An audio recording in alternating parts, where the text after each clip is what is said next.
Hello friends, ಎಲ್ಲರಿಗೆ ನಮಸ್ಕಾರ. Kannada life ಸ್ಟೋರಿನಿಂದ ಪ್ರತಿಯೊಬ್ಬರಿಗೆ ತುಂಬ ಧನ್ಯವಾದಗಳು. Thank you so much universe. ಸಂಸಾರದಲ್ಲಿ ಹೀಗೆಲ್ಲ ಆದರೆ ಕೊನೆಗೆ ನೀವಿಬ್ಬರು ಬೇರೆ ಬೇರೆ ಆಗಬಹುದು. ಕೆಂಪು ಬಾವುಟವೆಂದರೆ ಅದು ತಡೆಯುವ ಸೂಚನೆ. ಅದೇ ಸಂಬಂಧದಲ್ಲಿ ಇದಕ್ಕೆ ಯಾವ ಅರ್ಥವಿದೆ? ಸಂಬಂಧವೆನ್ನುವುದು ಕೆಲವೊಮ್ಮೆ ಹಲವಾರು ರೀತಿಯ ಏಳುಬೀಳುಗಳನ್ನು ಕಾಣುವುದು. ಕೆಲವರು ಇಂತಹ ಸಂದರ್ಭದಲ್ಲಿ ಧೃತಿಗೆಡೆಗೆ ಬಂದಿರುವಂತಹ ಸಮಸ್ಯೆಗಳನ್ನು ನಿವಾರಣೆ ಮಾಡಿ ಮುಂದೆ ಸಾಗುವರು. ಇನ್ನೂ ಕೆಲವರ ಸಂಬಂಧವು ಹಾಗೆ ಮುರಿದು ಬೀಳುವುದು. ಸಂಬಂಧವು ಮುರಿದು ಬೀಳುವ ಮೊದಲು ನಮಗೆ ಕೆಲವೊಮ್ಮೆ ಇದು ಸೂಚನೆಯು ಮೊದಲೇ ಸಿಕ್ಕಿರುವುದು. ಇದನ್ನು ಅರ್ಥ ಮಾಡಿಕೊಂಡರೆ ಆಗ ಸಂಬಂಧವು ಮುರಿದು ಬೀಳುವುದನ್ನು ತಪ್ಪಿಸಬಹುದು. ಇಂತಹ ಸೂಚನೆಗಳ ಬಗ್ಗೆ ನೀವು ತಿಳಿಯಿರಿ. ಸಂಬಂಧದಲ್ಲಿನ ಕೆಂಪು ಬಾವುಟ ಎಂದರೇನು? ಕೆಂಪು ಬಾವುಟ ಎಂದರೆ ಅದು ನಿಲ್ಲುವ ಸೂಚಕವಾಗಿದೆ. ರೈಲನ್ನು ನಿಲ್ಲಿಸಲು ಕ್ರೀಡೆಯಲ್ಲಿ ತಪ್ಪದ ವೇಳೆ ಕೆಂಪು ಬಾವುಟ ಹಾರಿಸಲಾಗುತ್ತದೆ. ರಸ್ತೆಯಲ್ಲಿ ನಾವು ವಾಹನ ಓಡಿಸುತ್ತಿದ್ದರೆ ಆಗ ಅಲ್ಲಿ ಕೆಂಪು ದೀಪವು ಕಂಡು ಬಂದರೆ ಆಗ ವಾಹನವನ್ನು ನಿಲ್ಲಿಸಬೇಕು ಎನ್ನುವುದರ ಸೂಚನೆಯಾಗಿದೆ. ಅದೇ ಸಂಬಂಧದ ವಿಚಾರಕ್ಕೆ ಬಂದರೆ ಕೆಂಪು ಬಾವುಟ ಎಂದರೆ ಆಗ ಈ ಸಂಬಂಧವು ಆರೋಗ್ಯಕಾರಿಯಾಗಿಲ್ಲ ಮತ್ತು ಮುಂದೆ ಸಾಗಿದರೆ ಅಪಾಯವಿದೆ ಎನ್ನುವುದರ ಸೂಚನೆಯಾಗಿದೆ. ಕೆಲವೊಂದು ಸಂದರ್ಭದಲ್ಲಿ ಇಂತಹ ಕೆಂಪು ಬಾವುಟವು ತುಂಬ ಸ್ಪಷ್ಟ ಸೂಚನೆಯನ್ನು ನೀಡುವುದು. ಇದನ್ನು ಅರ್ಥ ಮಾಡಿಕೊಂಡರೆ ಒಳ್ಳೆಯದು. ಕೆಂಪು ಬಾವುಟ ಮತ್ತು ಹಳದಿ ಬಾವುಟ. ಕೆಂಪು ಬಾವುಟ ಮತ್ತು ಹಳದಿ ಬಾವುಟದ ನಡುವಿನ ವ್ಯತ್ಯಾಸವನ್ನು ಅರಿಯುವುದು ಅಗತ್ಯ. ಕೆಂಪು ಬಾವುಟವೆಂದರೆ ಆ ಸಂಬಂಧದಿಂದ ದೂರ ಉಳಿಯಲು ಅಥವಾ ಹೊರಗೆ ಹೋಗುವ ಸೂಚಕ. ಹಳಿದ ಬಾವುಟವು ಕಡಿಮೆ ಸಂಬಂಧವು ಅಳಿಸುತ್ತಿರುವ ಬಗ್ಗೆ ಮೊದಲೇ ಎಚ್ಚರಿಕೆ ನೀಡುವುದು.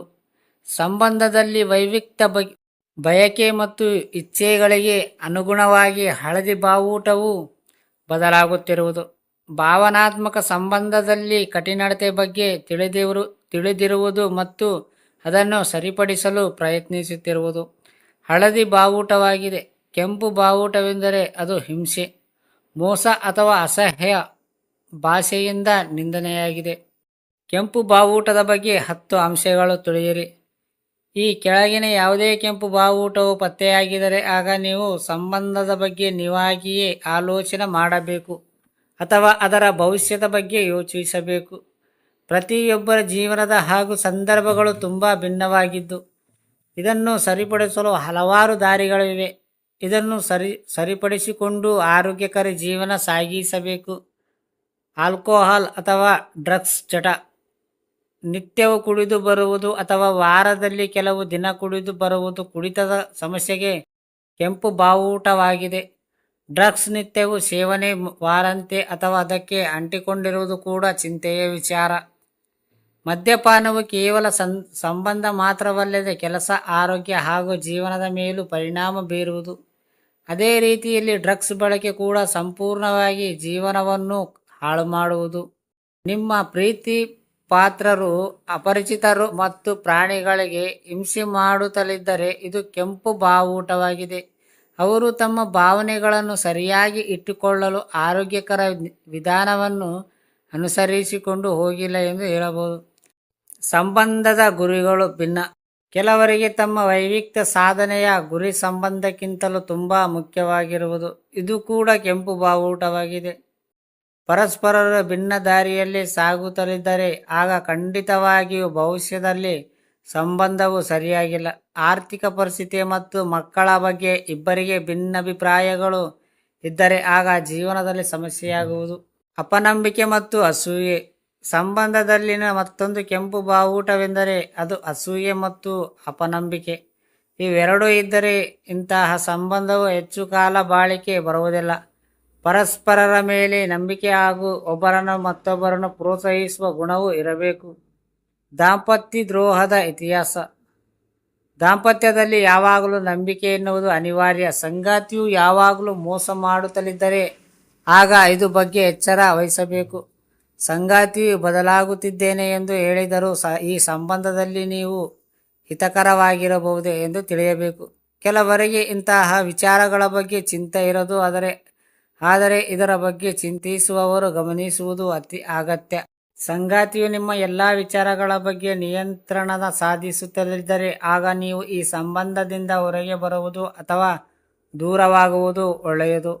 ಹಣದ ವಿಚಾರ, ಸಿನಿಮಾಗೆ ಹೋಗುವುದು, ಬಟ್ಟೆ ಧರಿಸುವುದು, ಸ್ನೇಹಿತರ ಜೊತೆಗೆ ಹೋಗುವುದು, ಹೀಗೆ ಪ್ರತಿಯೊಂದು ವಿಚಾರದಲ್ಲಿ ನಿಯಂತ್ರಣ ಸಾಧಿಸುತ್ತಲಿದ್ದರೆ ಆಗ ಇದು ಸಂಬಂಧದಲ್ಲಿ ಕೆಂಪು ಬಾವುಟವೆಂದು ಅರ್ಥ. ಹಳೆಯ ಪ್ರೇಮಿಯ ಗುಣಗಳು, ಯಾವಾಗಲೂ ಕೆಲವರ ತಮ್ಮ ಹಳೆಯ ಪ್ರೇಮಿಗಳ ಗುಣಗಣಾದ ಮಾಡುತ್ತಲೇ ಇರುವವರು. ಇಂಥವರಿಂದ ದೂರವಾಗಬೇಕು. ಇಂತಹ ಸಂಬಂಧದಲ್ಲಿ ಖಂಡಿತವಾಗಿಯೂ ಹೆಚ್ಚು ಕಾಲ ಬದುಕಲು ಆಗದು. ಕೆಲವೊಮ್ಮೆ ಇಂತಹ ವಿಚಾರಗಳನ್ನು ಮಾತನಾಡಿದರೆ ಚಿಂತಿಲ್ಲ, ಆದರೆ ಯಾವಾಗಲೂ ಇದೇ ರಾಗವಾದರೆ ಆಗ ನೀವು ಇದನ್ನು ಕೆಂಪು ಬಾವುಟವೆಂದು ತಿಳಿಯಿರಿ. ಸ್ನೇಹಿತರು ಇಲ್ಲದೆ ಇರುವುದು, ಸಂಬಂಧವನ್ನು ಉಳಿಸಿಕೊಂಡು ನಿರ್ವಹಿಸಿಕೊಂಡು ಹೋಗಲು ಸಂಗಾತಿಗೆ ಸಾಧ್ಯವಾಗದೇ ಇದ್ದರೆ ಆಗ ಇದು ಕೆಂಪು ಬಾವುಟದ ಸೂಚನೆಯಾಗಿದೆ. ನೀವು ಸಂಗಾತಿಗೆ ಯಾಕೆ ಸಂಬಂಧ ಬೆಸೆಯಲು ಆಗುತ್ತಿಲ್ಲ ಮತ್ತು ಅವರಿಗೆ ಸ್ನೇಹಿತರು ಕೂಡ ಇಲ್ಲವಾದರೆ ಆಗ ಇದು ಖಂಡಿತವಾಗಿಯೂ ಒಳ್ಳೆಯ ಸೂಚನೆ. ತಮ್ಮೆಲ್ಲ ಸಮಯ ನೀಡುವುದು, ಸಂಗಾತಿಯ ಯಾವುದೇ ರೀತಿಯ ಬೇರೆ ಸಂಬಂಧ, ಹವ್ಯಾಸ ಅಥವಾ ಗುರಿಗಳು ಇಲ್ಲದೆ ಇರುವುದು ಕೂಡ ಅನಾರೋಗ್ಯ, ಅತೃಪ್ತ ಸಂಬಂಧದ ಸೂಚಕವಾಗಿದೆ. ಇಂತಹ ಸಮಯದಲ್ಲಿ ಅವರು ನಿಮಗಾಗಿ ಸಂಪೂರ್ಣ ಸಮಯ ನೀಡಲು ಬಯಸುವವರು. ಈ ವೇಳೆ ಕೆಲವೊಮ್ಮೆ ನಿಮಗೆ ವೈಯಕ್ತಿಕ ಸಮಯವೂ ಸಿಗದೆ ಸಂಬಂಧದಲ್ಲಿ ಉಸಿರುಗಟ್ಟಿದಂತೆ ಆಗಬಹುದು. ಭಾವನಾತ್ಮಕ ಅನ್ಯೋನ್ಯತೆಯ ಕೊರತೆ, ಸಂಗಾತಿಯೊಂದಿಗೆ ಆಳವಾಗಿ ಬೆರೆಯುವುದು ಮತ್ತು ರೊಮ್ಯಾನ್ಸ್ನಲ್ಲಿ ತೋಡುವುದು ಕೂಡ ಸಂಬಂಧದ ಒಂದು ಭಾಗ. ಕೆಲವರಿಗೆ ಭಾವನಾತ್ಮಕ ಅನ್ಯೋನ್ಯತೆಗೆ ತುಂಬ ಕಷ್ಟವಾಗಿರುವುದು. ಸಂಬಂಧದಲ್ಲಿ ಯಾವುದೇ ರೀತಿಯ ಆಸಕ್ತಿಯನ್ನು ತೋರಿಸದೇ ಇದ್ದರೆ ಆಗ ಇದು ಕೆಂಪು ಬಾವುಟವೆಂದು ತಿಳಿಯಿರಿ. ಫ್ರೆಂಡ್ಸ್, ಅರ್ಥ ಆಯ್ತಾ ಈ ಸ್ಟೋರಿ ಕೇಳಿದ ಪ್ರತಿಯೊಬ್ಬರಿಗೆ ತುಂಬ ಧನ್ಯವಾದಗಳು. Thank you so much universe.